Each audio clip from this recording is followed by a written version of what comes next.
अब लोग कुंभ में गोते तो इतने मार रहे हैं, उनसे पूछो इसका फायदा क्या है, इसका वर्णन कौन से शास्त्र में लिखा है, इसका नियम क्या है, इसका क्रम क्या है, ये नहीं पता।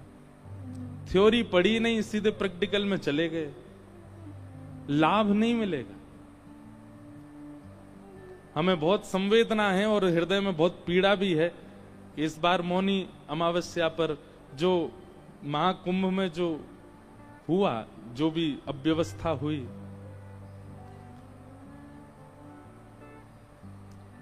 अब पता है उस अव्यवस्था का कारण क्या था? सबको त्रिवेणी जहां संगम होता वहीं नहाना है।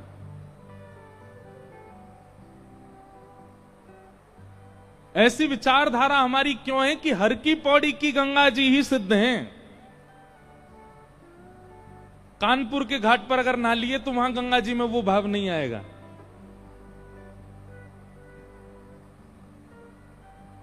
ये विचारधारा हमारी क्यों? और ये हमारी केवल गंगा के प्रति नहीं है, हमें अपने घर के ठाकुर जी में कम विश्वास है, वृंदावन बिहारी लाल में ज्यादा है। अपने घर के ठाकुर जी, उनको एक बार को सेवा ना करें चलेगा, पर वृंदावन जाए तो बिहारी जी दर्शन जरूर होने चाहिए। दोनों समान हैं। ये समत्व कब आएगा? जब सत्संग अतीत हो, जब आपकी थ्योरी बढ़िया होगी तो प्रैक्टिकल अच्छा जाएगा ही। इसलिए हमारा आपसे निवेदन है, हम लोग बहुत धनवान हैं। सनातन धर्मावली हमारे लिए इतने शास्त्र प्रकट करके गए हैं श्री वेदव्यास जी महाराज।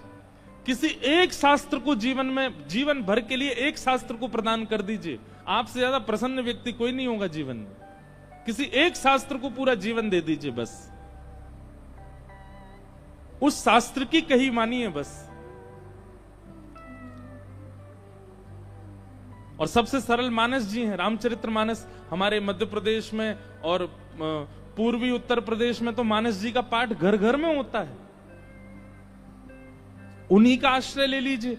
जब तक आप ग्रंथाकार का आश्रय नहीं लेंगे, आपको मूर्ति आकार ठाकुर जी में भाव उत्पन्न नहीं कर पाओगे आप। तो एक ब्राह्मण थे काशी में, वो नित्य भागवत जी का पाठ करते थे। और भागवत जी के पाठ के पीछे उनका उद्देश्य कोई पुण्य की प्राप्ति नहीं। सब लोग इधर देखो, इधर देखो, यहां देखो, ध्यानपूर्वक सुनो। चाहे ब्रह्मा जी आ जाए यहां पे, आपको देखना हमको ये। यत्र यत्र रघुनाथ कीर्तनम तत्र तत्र कृतमस्तकांजलिम बाष्पवारि परिपूर्ण लोचनम मारुतिम नमत राक्षसांतकम। एक बार हनुमान जी कथा सुन रहे थे। हनुमान जी कथा ही सुनते हैं। पूरी हनुमान चालीसा में गोस्वामी तुलसीदास जी महाराज ने सिंदूर चढ़ाने का वर्णन नहीं किया, लड्डू के भोग का वर्णन नहीं किया। इसका मतलब ये नहीं कि नहीं करो, करना है, सिंदूर चढ़ाना है, लड्डू का भोग लगाना है, अकहुआ के पत्ते चढ़ाने हैं, सब कुछ करना है। पर गोस्वामी जी ने एक भाव का वर्णन किया, क्या? प्रभु चरित्र सुनवे को रसिया। कथा सुनने के रसिया हैं हनुमान जी। तो एक बार हनुमान जी कथा सुन रहे थे और कथा में राम जी का इतना विरह हुआ हनुमान जी को कि दोनों भुजा उठा करके हनुमान जी रुदन करने लगे। राम जी से देखा नहीं गया। राम जी मन में सोचने लगे, हनुमान जी इतने विरह में हैं, चलो इनको दर्शन दे दो। और राम जी महाराज तुरंत कथा में प्रकट हो गए और विरह आतुर हनुमान जी के कंधा पे हाथ रख करके और ऐसे उनको कहने लगे, अरे पवन पुत्र, अरे श्री हनुमंत लाल, देखो मैं आ गया। हनुमान जी महाराज भाव में रुदन कर रहे थे। जैसे ही स्पर्श किया राम जी ने तो नेत्र खुल गए। नेत्र खुल करके पीछे देखा, पीछे देख करके बोले, भगवान आप अभी क्यों आ गए? राम जी बोले, भैया तुम इतने भाव में रो रहे थे, हमने सोचा जाके तुमको दर्शन दे दें। हनुमान जी बोले, आपसे मेरी प्रार्थना है 2 घंटा बाद मिलिएगा, अभी कथा रह गई है 2 घंटा की, अभी कथा सुनने दो मेरे को, कथा के बीच में मत आइए आप। कथा अभी 2 घंटा और सुनने, तब तक बाहर खड़े रहिए आप। राम जी बोले अच्छा कथा इतनी प्रिय। हनुमान जी बोले इस कथा से ही तो आप मिलते हो, और जिस साधन से आप मिलो उस बीच में आप भी आ जाओगे तो हम आपको भी नहीं देखेंगे, हम तो पहले कथा श्रवण करेंगे। तो इसलिए कथा के बीच में इधर उधर नहीं, सब लोग इधर देखो, सावधानी से सुनो। तो कथा ही नहीं आगे बढ़ रही हमारी। एक ब्राह्मण थे काशी में, वो नित्य भागवत जी का पाठ करते थे। उनका और कोई काम नहीं, बस गंगा तट पर बैठ करके भागवत जी का पाठ करना।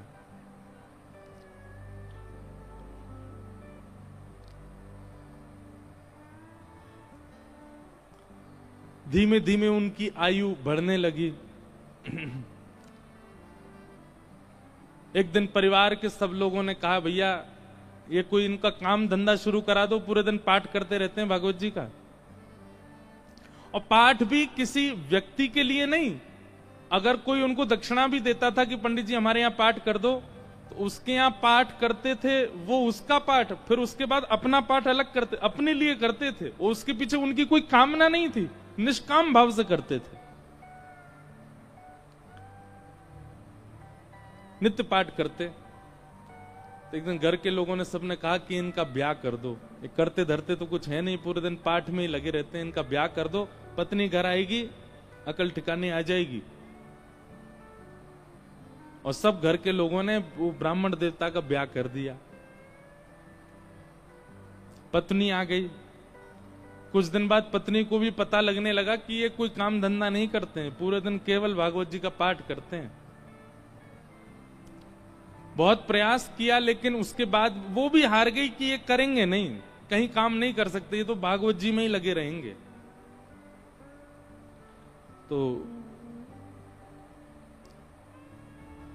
आपत्तिकालीन गृहिणी परीक्षा, हमारे शास्त्र आज्ञा करते हैं कि घर में आई हुई आपत्ति के समय घर की गृहिणी की परीक्षा होती है।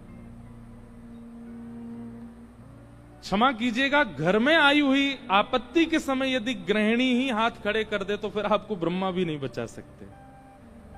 लेकिन घर में यदि कोई आपत्ति आ जाए और घर की नारी, घर की गृहिणी, यदि वो अपना बल साध ले, वो ना टूटे, वो ना विचलित हो, चिंता मत कीजिएगा, आप उस संकट के सागर से निकल जाओगे। ये वेद प्रमाण है, ये शास्त्र प्रमाण बात है।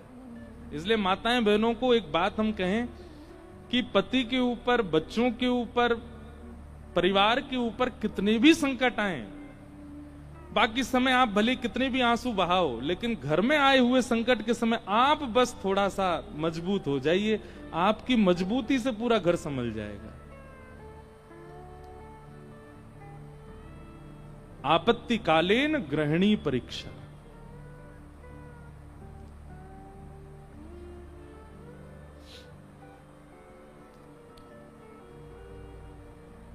पत्नी ने सोचा कि ये तो कुछ करते नहीं है, आगे हमारा वंश बढ़ेगा, बच्चे होंगे, कैसे चलेगा परिवार। तो फिर उनकी ब्राह्मण देवता की पत्नी ने आज्ञा ली, बोले आपकी आज्ञा हो तो मैं कुछ करूं कार्य। देवी तुमको जैसा अच्छा लगे। भोजन बनाना बहुत अच्छा जानती थी, 3-4 घरों में उन्होंने काम ले लिया और वो जाती भोजन बनाती और उससे जो वेतन मिलता उसी से घर चलता था ब्राह्मण का। ब्राह्मण और प्रसन्न हो गए, बोले और बढ़िया, वो और कुछ नहीं करना पड़ेगा, भागवत जी में लगे रहो, पाठ करते रहो। अब इसमें कई लोग ब्राह्मण को कहीं आलसी मत समझिएगा, ये बहुत बहुत बड़ी बात हम आपको बताएंगे, वो अंत में उसका निचोड़ निकल के आएगा। 2-3 बालक भी उनके हो गए, चल रहा था घर। एक बार की बात, कुछ संतों का काशी में आगमन हुआ, संत आती रहते हैं काशी में, पर असमय में आना हुआ, बिना समय के संतों का आना हुआ। और उन्होंने किसी से पूछा, बोले भैया हम 5-10 मूर्ति हैं, कहीं प्रसाद पाने के इच्छुक हैं, कोई वैष्णव परिवार हो तो हमको बताओ। तो एक राह चलते व्यक्ति ने उन्हीं ब्राह्मण का घर बता दिया। बोले यहाँ चले जाइए, यहाँ बहुत एक सेवानिष्ठ और बड़े शास्त्रों का अध्ययन करने वाले ब्राह्मण रहते हैं, इनके पास चले जाइए, आप ये प्रसाद पवा देंगे। संतों ने घर में प्रवेश किया। ब्राह्मण देवता तो अपने पाठ में लगे थे, भागवत जी का ही पाठ कर रहे थे, और उनकी पत्नी बच्चों को, पति को स्वयं प्रसाद आदि पा करके सारे बर्तन मांज करके उसने रखे ही थे। उसी समय संतों का आना हुआ और संतों ने आगे कहा, आओ बिटिया, हम 10 मूर्ति हैं, हम लोग अयोध्या से प्रयागराज जा रहे हैं, काशी बीच में पड़ा, किसी ने बताया आपका घर वैष्णव का है, बड़ी जोर की भूख लगी, ठाकुर जी को प्रसाद पवाओ और प्रसाद पवा के हम लोगों को प्रसाद बांट दो। ब्राह्मणी बेचारी बड़ी प्रसन्न हो गई कि मेरे घर आज संत पधारे हैं प्रसाद पाने। तुरंत उसने जाकर के रसोई घर में सामग्रियां देखी। सामग्री इतनी थी नहीं कि उन सबको पवाया जा सके। दौड़ी दौड़ी अपने कक्ष में गई, जाकर के अपने जो उसका धन वो कमाती थी उसको जाकर के देखा कि जाऊं लेकर के आऊं, तो वह भी इतना नहीं था कि उन 10 महापुरुषों की सेवा हो सके। और ब्राह्मण का एक स्वभाव है कि और अगर ये स्वभाव किसी ब्राह्मण में नहीं है तो वो ध्यान से सुने, ये ब्राह्मण का स्वभाव होना चाहिए। ब्राह्मण दान मिले तो लेने का अधिकारी होता है, पर मांगने का अधिकारी नहीं है। मांगे ना, ब्राह्मण का स्वाभिमान है, वो मांगता नहीं है और मांगना चाहिए भी नहीं। अब वो कभी रसोई में जाए, कभी कक्ष में जाए, कभी एकांत में बैठ के सोचे मैं क्या करूं, संत पधारे हैं घर पर, कैसे प्रसाद पवाऊं, क्या व्यवस्था करूं, कुछ लाऊं, कभी ऊपर कुछ ढूंढे, कुछ मिल जाए, कुछ भुजिया मिले, नमकीन मिले, कुछ तो मिले, कुछ तो दूं, पर कोई व्यवस्था नहीं बन पाई। बार बार उसको यहां से वहां घूमते देख संत समझ गए कि हम गलत समय पे आ गए। मुखमंडल बता देता है कई बार, और वे सब संत अपने अपने आसन लेके उठ गए, चिमटा कमंडल लेकर के, बिटिया सुनो सुनो सुनो सुनो, हमको ना प्रयाग पहुंचना है, विलंब हो रहा है, फिर आएंगे, अपना ही घर है, क्या दिक्कत है, तुम आराम करो, हाँ हम जाते हैं। और उस ब्राह्मणी के मन में वही आ रहा था, जब ये कक्ष मेरे घर में घुसे, इन्होंने घुसते ही क्या कहा था कि हम बहुत भूखे हैं, ठाकुर जी को भोग लगा के प्रसाद पवा, और ये भूखे ही जा रहे हैं और मैं कुछ नहीं कर पा रही। नेत्र सजल हो गए उसके, अत्यंत पीड़ा में आ गई। आज तक तो अपने पति से कुछ कहा नहीं था, पर आज कक्ष में प्रवेश करके ताम्रवर्ण आंखों का हो रहा था और बस चिल्लाने लगी, बोले तुमसे ब्याह किया मैंने, आपने जैसे चाहा वैसे रही मैं, आप नहीं करते कुछ तो घर घर जाके प्रसाद बना करके घर चलाती हूं मैं भूखी रह जाऊं, बच्चे भूखे रहें, आप भी भूखे रह जाते हैं, तो भी इतनी पीड़ा मुझको नहीं होती है। पर आज संत पधारे थे हमारे यहां, महापुरुष पधारे थे हमारे यहां, कल्पवासी महात्मा आए थे हमारे यहां। वो अभागा दुर्भाग्यशाली घर है जहां से संत भूखे चले जाते हैं, निराश चले जाते हैं, और आप पूरे दिन ये भागवत जी में लगे रहते हो। अगर ये भागवत कृष्ण हैं, अगर ये भागवत नारायण हैं, अगर ये भागवत साक्षात भगवान हैं, तो इन भागवत जी से कम इतनी उम्मीद तो हम रख सकते थे कि हमारे घर से संत भूखे नहीं जाते। क्या दिया भागवत जी ने हमें?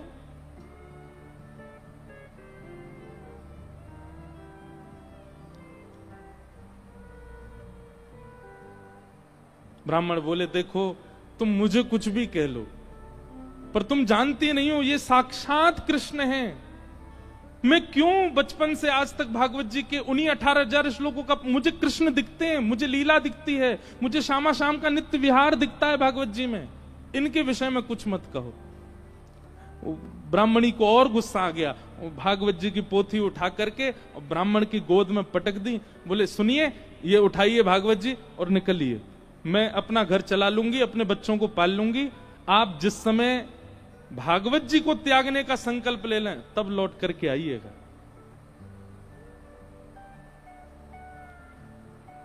ब्राह्मण के नेत्र सजल हो गए, हृदय से लगा लिया भागवत जी को, निकल पड़े, घर से ही निकल गए और गंगा जी के तट पर जाकर के खूब रोए, खूब रुदन किया।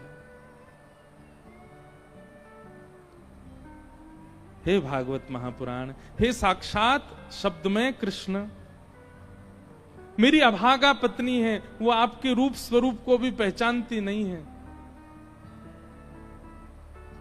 पर हे करुणा निधान, आप कृपा करो। मैं कहूंगा भी तो भी वो अध्ययन नहीं करेगी, तो भी वो मुझसे कभी कथा नहीं सुनेगी, पर आप कृपा कीजिए और मेरी गृहिणी को अपने रूप का दर्शन करा दीजिए।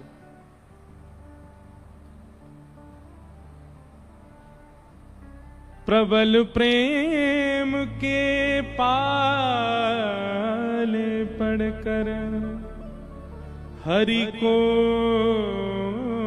नियम बदलते देखा, अपना मान टले टल जाए, पर भक्त का मान न टलते देखा। हमारे ब्रज के श्री बिंदु जी महाराज, उनका ये भाव है, प्रबल प्रेम के पाले पड़कर हरि को नियम बदलते देखा, अपना मान टले टल जाए, पर भक्त का मान न टलते देखा। इतने में ही नन्हे से कन्हैया, ऊंची धोती पहनी, घुटने घुटने तक, नीचे के पांव ठाकुर जी के दिखाई दे रहे हैं, उनमें सुंदर सुंदर कड़ूला पहने, कड़ूलान में भी छोटे छोटे घुंघरू लगे हैं, कमर में करधनी पहनी है, करधनी में भी छोटी छोटी घंटी लगी है, गले में सुंदर दो हार पहने हैं, हाथों में बाजूबंद, ऐसे हाथों में कड़ूला, और सिर पर एक स्वाफा बांध करके सांवले सलोने कमल नेत्र ठाकुर जी प्रकट हो गए काशी में। लेकिन ब्राह्मण को नहीं दिखे अभी, बस कहीं हो गए प्रकट, और प्रकट होकर के एक डलिया उठा करके सिर पर रखी, और महाराज जैसे कोई बालक कुछ बेचने के लिए जा रहा हो, ऐसे ठाकुर जी उस डलिया को लेकर के ब्राह्मण के घर जा रहे हैं। ब्राह्मण के घर पहुंच गए, ब्राह्मण गंगा किनारे अभी रो रहा है, और उसके घर पहुंच करके बाहर से उसके गेट को खटखटाने लगे। ब्राह्मणी निकल करके बाहर आई, जैसे ही दरवाजा खोला, सांवरे सलोने नंद नंदन, अब वो क्या जाने की है नंद नंदन, बस उसको तो ये दिख रहा था कोई किसी मैया का सुंदर सा बालक है, श्रृंगार करके डोल रहा गली में। जैसे ही द्वार खोला, द्वार खोल करके बोली, अरे बालक तुम कौन हो, कहां से आए हो, माताजी कहां तुम्हारी, पिताजी कहां, अकेले कहां घूम रहे हो, और ये इतनी भारी डलिया लेकर के कहां जा रहे हो। डलिया के ऊपर वस्त्र पड़ा था, तो ठाकुर जी एक हाथ से डलिया पकड़े, दूसरे हाथ से इशारा करके बोले, मानो इशारा कर रहे हैं हम गूंगे हैं, बोलना नहीं जानते। अच्छा गूंगे हो, ठाकुर जी बोले तो बोले फिर यहां क्यों आए हो। तो ठाकुर जी ने उसको इशारा किया, कुछ लिखने को दो, हम बताएं कौन है, कैसे आए। डलिया उठा करके ब्राह्मण देवता के घर के भीतर रखी, और पर्चा लेकर के उस पर सुंदर लेखनी लिख करके और मोड़ करके ब्राह्मणी को दे करके, और तुरंत ठाकुर जी पीछे मुड़े चले गए। ब्राह्मणी पत्र पढ़ने लगी, इतने तो ठाकुर जी वहां से अंतर ध्यान चले गए। अब ब्राह्मणी देखती रही, दूर दूर तक ठाकुर जी दिखे नहीं। क्या लिखा था उस पत्र में? ठाकुर जी बोले, हमें छोटा बालक मत समझो, हमारी कद को देख करके बस ये जान लो हम बौने हैं। हमारी जो कद है वो इससे बड़ी नहीं है, ऊपर नहीं तो हमारी उम्र बहुत है, और हम बहुत बहुत धनवान परिवार से आते हैं। बहुत वर्षों से तुम्हारे पतिदेव हमारे कुल के लिए पाठ कर रहे हैं भागवत जी का। पर आज तक उन्होंने वेतन नहीं लिया अपना, आज तक एक रुपया भी हमसे मांगा नहीं। पर मुझे आज पता चला कि उनके परिवार को बहुत आवश्यकता है, इसलिए संपूर्ण जीवन काल में उनका जितना भी वेतन होता था वो हम देने के लिए आए हैं। वो जैसे ही घर आए उनको दे दीजिएगा। और ऐसा कह के ठाकुर जी चले गए। अब जैसे ही वो डलिया के ऊपर से वस्त्र हटा करके देखा, विविध प्रकार की मणियां, रत्न, सोने, जवाहरात, हीरे आदि सबसे लबालब भरी हुई वो डलिया। ब्राह्मणी मनी मन सोचने लगी, मैंने भी बेवजह डांटा, बिन बताए पाठ कर रहे थे यहाँ पर, और मुझे लगता तो था कि ये पाठ करते हैं, इसके पीछे कोई कारण नहीं, कुछ मिलता नहीं इनको, कुछ फिर भी लगे रहते हैं, पर ये तो बड़े गोपनीय हैं, मुझे बिन बताए किसी परिवार के लिए कर रहे थे। अपने बेटा को बुलाया, बोले सुनो पिताजी को खोजो, कहाँ है, ढूंढ के लाओ उनको। पिताजी बैठे थे गंगा किनारे, बच्चे ने जाकर पिताजी जल्दी चलो मैया बुला रही घर पे। शाम हो गई, लौट करके ब्राह्मण आए, बड़े उदास हताश हृदय से भागवत जी लगी हैं। जैसे ही घर आए, आज घर का स्वरूप ही बदल रहा था, बढ़िया सुंदर दिए जल रहे हैं बाहर। द्वार खोल करके देखा तो पत्नी का भी स्वरूप बदल गया है, बालक भी बिल्कुल नए नवीन कपड़े पहन करके विचरण कर रहे हैं।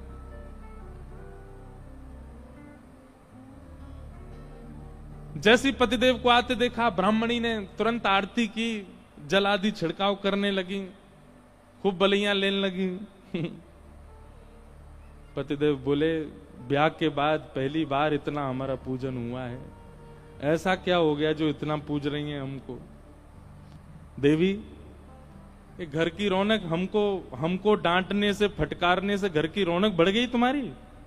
रोज ही डांट दिया करो हमको। ऐसा क्या हो गया जो आज इतना सब कुछ मंगल, बच्चे नए वस्त्र पहन के घूम रहे हैं, आप बढ़िया साड़ी पहन के, ये कहां से इतना सब कुछ आया?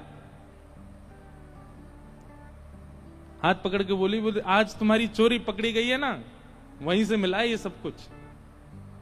ब्राह्मण देवता बोले, मेरी कौन सी चोरी? बोले चलो दिखाती हूं। भीतर जाके कक्ष में बिस्तर पर ही सब रत्न पड़े थे। ब्राह्मण बोले, देवी ये कहां से आया इतना सब कुछ? बोले कहां से आया, ज्यादा चतुर मत बनिए, आपका गूंगा मालिक आया था। ब्राह्मण देवता बोले, गूंगा मालिक? मेरा गूंगा मालिक कौन? बोले बहुत छोटा सा था, पीली पीली धोती पहनी थी उसने, ऐसी सुंदर स्वापा सिर पर बांध रखा था, ऐसे गदमदरा से उसके हाथ मोटे मोटे से, और इतने सुंदर उसका मुखमंडल, गाल बिल्कुल गुलाबी, आंखें बिल्कुल ऐसे कटाक्ष जैसी, और क्या सुंदर। ब्राह्मण देव बोले, नाम नहीं पूछा? बोले इशारा किया उसने कि मैं गूंगा हूं। वो तुमको कैसे पता फिर मेरा? बोले वो लिख के देके गया। बोले कहां लिखा है, दिखाओ। जैसे ही पृष्ठ पत्र वो उनके ब्राह्मण के हाथ में दिया, अक्षर सब अंतर ध्यान हो चुके थे। देवी यहां तो कुछ भी नहीं लिखा है। ब्राह्मण बोली दिखाओ। ब्राह्मणी ने देखा तो वहां कुछ भी नहीं था। ब्राह्मणी ब्राह्मण को देखे, ब्राह्मण ब्राह्मणी को देखे, बोले ये हुआ क्या है? ब्राह्मण ने कहा सही से बताओ, रूप कैसा था? बोले श्याम वर्ण था, कमल नेत्र थे, अधर बड़े मधुर थे, हस्तकमल और सर्वांगीण अंग ऐसा था कि मैं अभी तक भी उस छवि को भूल नहीं पा रही हूं। एक अद्भुत सी सुगंधी आ रही थी जब वे आए थे घर पर, और बहुत देर तक तो मैं उनके रूप का ही चिंतन करती रही। ब्राह्मण देव ज्यों ज्यों रूप का वर्णन सुने, त्यों त्यों नेत्रों से आंसू गिरते जाएं।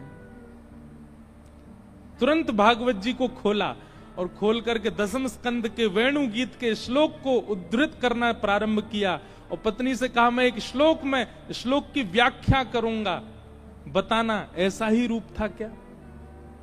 कि वरहा पीड़म नटवर वपु कर्णयो कर्णकारम विभ्रदवासः कनक कपिसं वै जयन्तीं चमाला रंध्रान् वेणुअधर सुधया पूरयन् गोप वृंदै वृंदारण्यं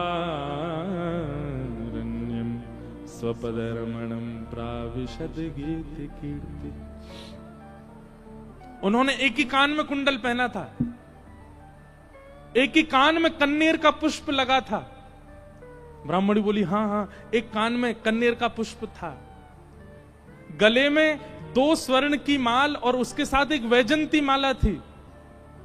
ब्राह्मणी बोली हाँ, उनके गले में वैजंती माला भी थी। पीतांबरी ऐसी चमक रही थी मानो सूर्य को भी लज्जा हो जाए। बोले हाँ, ऐसी ही उनकी पीतांबरी थी। नेत्र बंद हो रहे हैं और खुल रहे हैं। ये बंद होना खुलना, इसमें ऐसा लगता था कि मानो जैसे हम कहीं खो जाएंगे, हम कहीं डूब जाएंगे इनके रूप माधुरी में। बोले हाँ, ऐसा ही रूप था। ब्राह्मण तुरंत चरणों में गिर गए। देवी वो कोई और नहीं, साक्षात योगेश्वर कृष्ण आए थे, साक्षात वृंदावन चंद श्री ठाकुर जी आए थे। और वे तुमसे कह के गए कि मैंने बाल्यकाल से उनके घर के लिए पाठ किया। वो इसलिए कह के गए क्योंकि मैंने पाठ निष्काम भाव से किया, आज तक किसी कामना से नहीं किया। और निष्काम पाठ, निष्काम सेवा ठाकुर जी की लगती है, वो ठाकुर जी की ही हो जाती है। मेरे जीवन भर का पाठ का जो भी मूल्य होना चाहिए था, वो मूल्य देने के लिए ठाकुर जी आए थे। जगत मजूरी देत है, क्यों राखे भगवान। ठाकुर जी भी मजदूरी देते हैं सबकी, जो जैसी सेवा करता वैसी मजदूरी मिलती है उसको।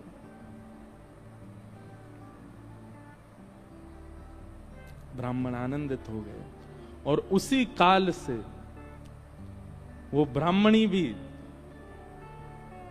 जीवन यापन के लिए कार्य तो करती, पर भागवत जी की साधिका हो गई और नित्य भागवत जी का पाठ करने लगी।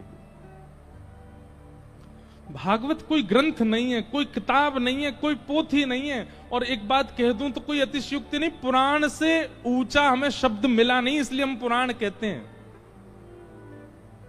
श्रीमद् भागवत सचल श्री कृष्ण है, साक्षात कृष्ण है। आपको शायद राधा रमण जी के मंदिर में श्री कृष्ण की प्रतिमूर्ति, श्री कृष्ण का भाव का अनुभव ना हो, पर कथा में हो जाएगा। आपको शायद कभी वृंदावन में वो अनुभव ना हो जो कथा में हो जाएगा। क्यों? कथा में सचल शब्द के रूप में श्री कृष्ण विचरण करते हैं। ऐसी भागवत जी को हम बारंबार प्रणाम करते हैं, वंदन करते हैं। बोलो भागवत महापुराण की। ऐसी भागवत जी। इसलिए एक एक शब्द, एक एक भाव बहुत ध्यानपूर्वक सुनना है कथा का, क्योंकि श्री कृष्ण है। कल हम लोगों ने महात्म की चर्चा सुनी। आइए आज से प्रथम स्कंद में हम लोग प्रवेश करते हैं।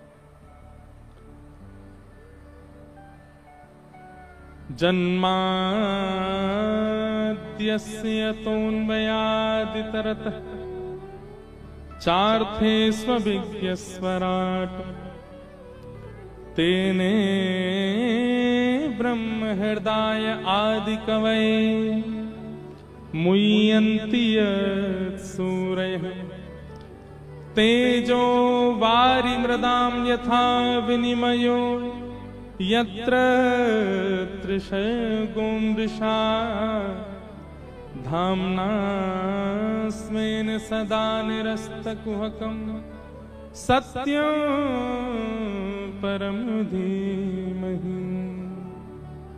सत्यम परम धीमहि। जो लोग उठ गए हैं वो धीमे धीमे आगे आ जाओ, ऐसे आओ कि किसी को पता भी नहीं चले, खिसक के ही आगे आ जाओ, उठ के मत आओ। भागवत जी का पहला श्लोक, जन्माद्यस्य यतोऽन्वयादितरतश्चार्थे स्वविज्ञस्वराट्।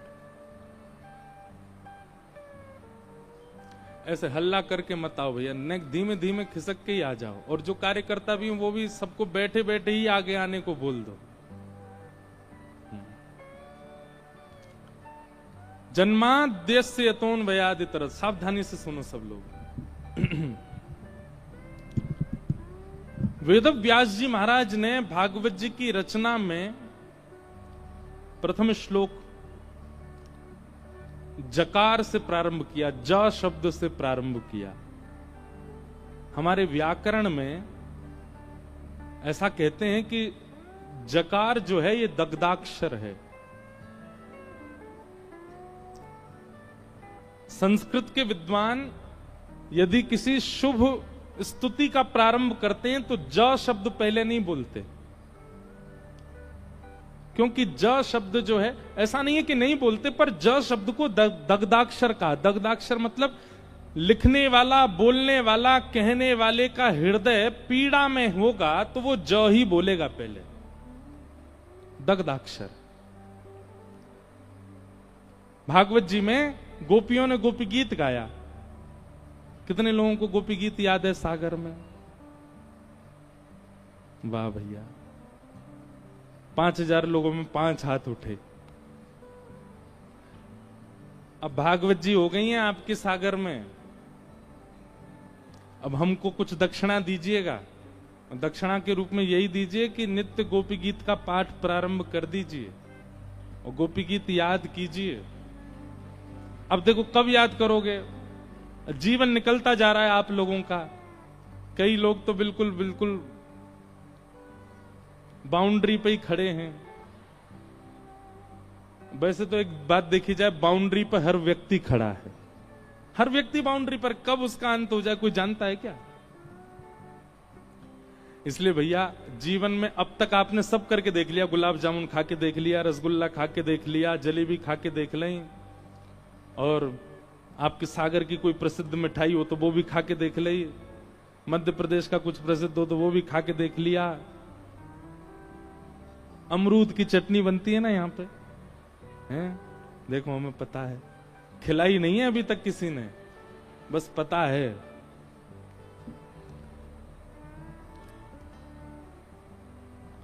हम आए हैं दमोह, दमोह में कथा हुई थी कुछ वर्ष पहले, वो आयोजक भी आए हैं आज बेचारे कथा में, जो दमोह में कथा कराए थे।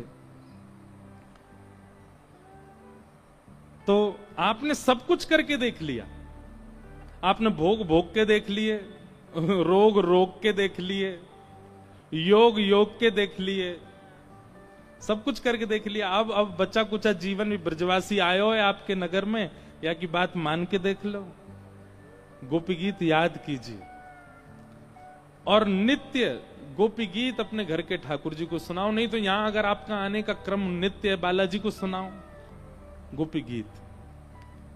गोपी गीत का प्रारंभ भी जयति तेधिकम ज से ही होता है।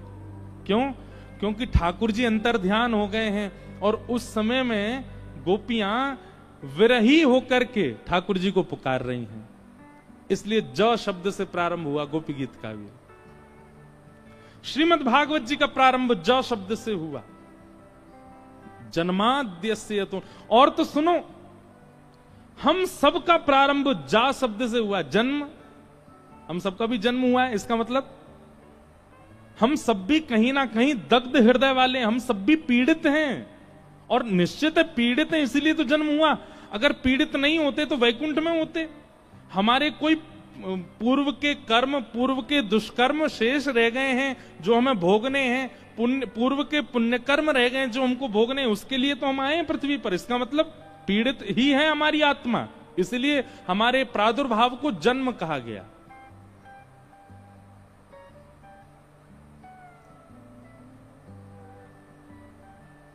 तो ज शब्द से प्रारंभ संस्कृत के रूप में तब किया जाता है जब हृदय पीड़ा में हो। भागवत जी का प्रारंभ जकार से हुआ, हमारा प्रारंभ जकार से हुआ, गोपी गीत का प्रारंभ जकार से हुआ। हमारे वृंदावन में जाके पूरी दुनिया भी जकार ही कहती है, जय जय श्री राधे, सब जय ज से ही प्रारंभ करते हैं। इसीलिए पीड़ित है हृदय हमारा, और हम नहीं जानते होंगे, हमारी आत्मा जानती है।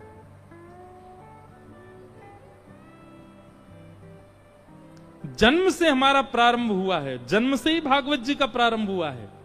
भागवत जी का पहला शब्द ही जन्म है। जन्माद्यस्य तोन्वयादितरतश्चार्थे स्वविज्ञ स्वराट।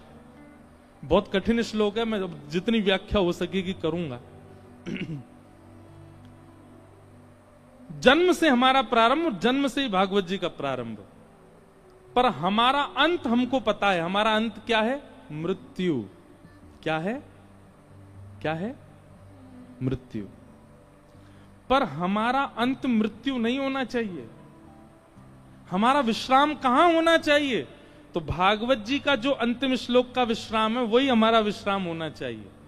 जब भागवत जी के पहले श्लोक का पहला शब्द हमारा प्रारंभ है, तो भागवत जी के अंतिम श्लोक का अंतिम शब्द हमारा विश्राम होना चाहिए। और विश्राम, अंतिम श्लोक क्या भागवत जी का? नाम संकीर्तनम यस्य सर्व पाप प्रणाशनो प्रणामो दुख समनस्तम नमामि हरिम परम। अंतिम शब्द क्या है? हरिम परम। क्या है? हरिम परम। हमारा विश्राम मृत्यु नहीं है, हमारा विश्राम अर्थी नहीं है, हमारा विश्राम चिता नहीं है, हमारा विश्राम हरिम परम, हरि परमात्मा के श्री चरण, वही हमारा विश्राम। वहां हमारा इतरवंश महाप्रभु बैठे हैं मंच पर, इनका विश्राम हरिम परम, श्री राधा वल्लभ जी के चरण। स्वामी श्री हरदास जी विराज रहे हैं, आपका विश्राम हरिम परम। यहां श्रीमद वल्लभाचार्य जी, इनका विश्राम हरिम परम। भक्तिमती मीराबाई, उनका विश्राम हरिम परम। गोस्वामी तुलसीदास जी महाराज, उनका विश्राम हरिम परम। कालिदास का विश्राम हरिम परम। हमारा विश्राम शमशान घाट। हमारा विश्राम हरिम परम क्यों नहीं है? आज लिख लीजिए, कथा सुनने का, कुंभ स्नान करने का, नाम जप करने का, तिलक लगाने का, संत जनों को प्रणाम करने का, पुण्य करने का एक ही उद्देश्य है, हरिम परम, हरिम परम की प्राप्ति होना। आपके उद्देश्य अनेक रहे हैं। कभी आपका उद्देश्य बहुत अच्छे कॉलेज में पढ़ने का था, कभी बहुत अच्छे स्कूल में जाने का था, बहुत धन कमाने का था, कोई गाड़ी खरीदने का था, किसी कन्या से ब्याह करने का था, किसी पुरुष से ब्याह करने का था, किसी पदवी को प्राप्त करने का था। पर अब आप कथा में बैठे हो और नियमित 7 दिन का संकल्प लेके बैठे हो, तो आपका उद्देश्य बाकी सब किनारे, हरिम परम, हरिम परम। और उस हरिम परम को प्राप्त करने के लिए जो जो आवे, चाहे उसके लिए मुझे अच्छी यूनिवर्सिटी में पढ़ना पड़े, अच्छे कॉलेज में जाना पड़े, खूब धन कमाना पड़े, अच्छा घर बनाना पड़े, पर सबके पीछे उद्देश्य क्या होना चाहिए? हरिम परम। यही कथा का उद्देश्य। आप विवाह भी इसी भाव से कर रहे हो कि पत्नी के सहित हरिम परम। बालक भी इसीलिए प्रकट हुए हैं घर में कि बालकों सहित हरिम परम। आप वकील भी इसीलिए बने हो, नेता भी इसीलिए बने हो, वाइस चांसलर भी इसीलिए बने हो, चार्टर्ड अकाउंटेंट भी इसीलिए बने हो कि हरिम परम, इसके माध्यम से भी, माध्यम सब बन जाएं पर उद्देश्य हरिम परम।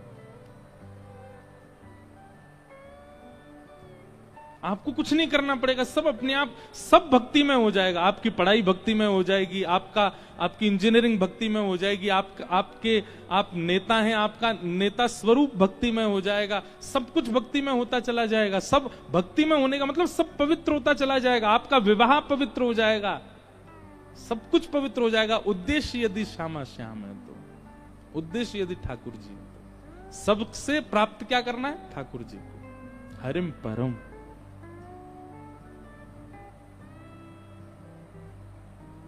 ये उद्देश्य मान लीजिए। कई लोग हमको, हम तो केवल कथा कहना जानते हैं, पर कई लोगों को लगता है ये बाबा जी कुछ जानते होंगे। एक माता जी अभी मिली मुझको बोलती हैं प्रणाम करे, बाबा मेरे मन में क्या चल रहा है। अब मैं अपने संग पंडित जी को देखूं, मैंने कि क्या बोलूं इनको। मैंने कि मैया हम वो वाले बाबा नहीं है, हम तो केवल कथा सुनाते। नहीं नहीं, तिलक लगा रखा है आपने, हाँ धोती पहनी है। अरे भैया मैंने, हमसे केवल कथा कहनी आती है और कुछ नहीं। नहीं नहीं, मेरे मन में क्या चल रहा है बताओ। फिर हमको 2-4 बातें तो पता ही हैं, वो सबके मन में होती हैं। मैंने कहा आप बहुत पीड़ा में हो।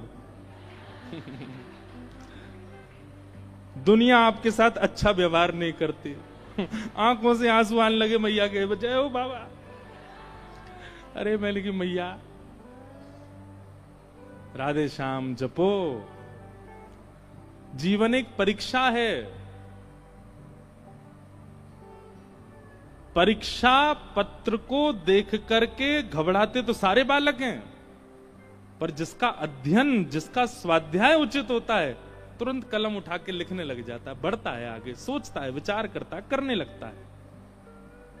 और जिसका स्वाध्याय अच्छा नहीं है, वो इधर उधर ही देखता रहेगा, उसके में से देख लूं, यहां से देख लूं, वहां से। ठीक वैसे ही इस संसार में हमारी जो जीवन में आने वाली परिस्थितियां ये परीक्षा हैं। जिसका कथा रूपी, जिसका सत्संग रूपी स्वाध्याय अच्छा होगा, वो जीवन में आने वाली परीक्षा को पार करने लगेगा। और जिसके जीवन में सत्संग ही नहीं होगा, वो इधर उधर ही देखता रहेगा, मेरे जीवन में संकट आ गए, क्या करूं बाबा, मेरे मन में क्या बताओ। सत्संग बहुत बलवान है, आश्रय लेके तो देखो। उद्देश्य आपका क्या हो, हरिम परम, और कुछ नहीं।